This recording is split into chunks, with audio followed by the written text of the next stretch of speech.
again, and I'm from Trinidad and Tobago.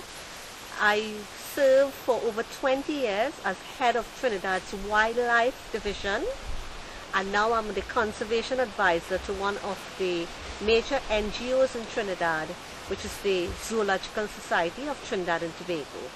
This morning I gave a talk at the workshop, and as I mentioned almost jokingly that Trinidad is quite a consumer of wildlife. And I talked about, anything that moves, flies, crawls, walks, is actually pounced upon and could land up in a pot. And of course, so there's a great demand for our wildlife, whether it be for meat, whether it be as pets, and we are also, the demand is not just locally, but also internationally. So I made the point that Trinidad's wildlife is in great demand locally and internationally. As you know, our fauna, our wildlife is not just Antillean, but we are blessed by having a South American heritage. So we have parrots, macaws, a lot of birds, mammals and so on that come from the South American continent. And whilst we are blessed in that regard of having diversity, we are also in a way cursed in terms of the demand on our wildlife. In terms of policy, therefore, and legislation, that has become very, very important in order to conserve our wildlife.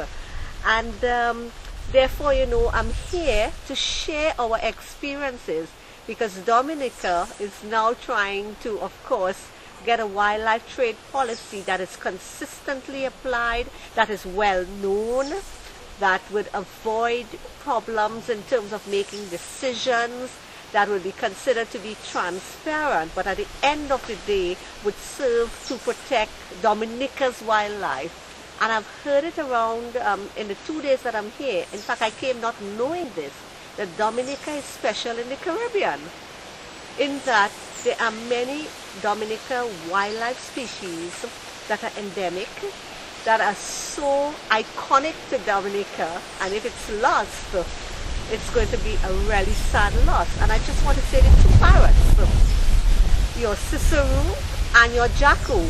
And may I say, just by the way, that I was so fortunate. I've only been here, today is my 3rd day, but on my 1st day, I actually went up to Syndicate Trail.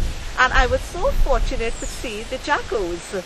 And I can understand now why you consider your wildlife to be so precious, and why we are all here to set wildlife trade policy that would in fact protect what you have as precious resources. What I want to say right away is I have noticed that first and foremost, the objective has been one of protection. And there's absolutely nothing wrong with that. I think it's a great start. I think coming out of the workshop, we are recognizing that there's some demand coming forward. I think probably it's now an emerging trend. Perhaps before that you didn't have this, pet shops and wild meat traders and so on. And perhaps it may have taken us a little bit, we were not prepared, we may not have been proactive enough, and we are now trying to react to this. But it's not all too late.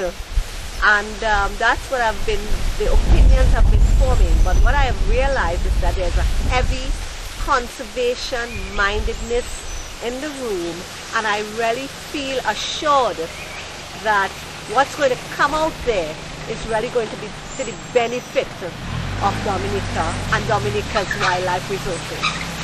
I think you have a mix around the room, and it's very important, the stakeholders you have for both sides, and I believe that what's going to emerge is going to be influenced by the mix of stakeholders' views, which is absolutely how it must be if it is to be accepted. And I'm positive that what's going to come out of this is going to be one that is going to be, as I said, accepted. It's going to be workable. It's going to be, once it's consistently applied, it's going to be to the benefit of all parties in the room.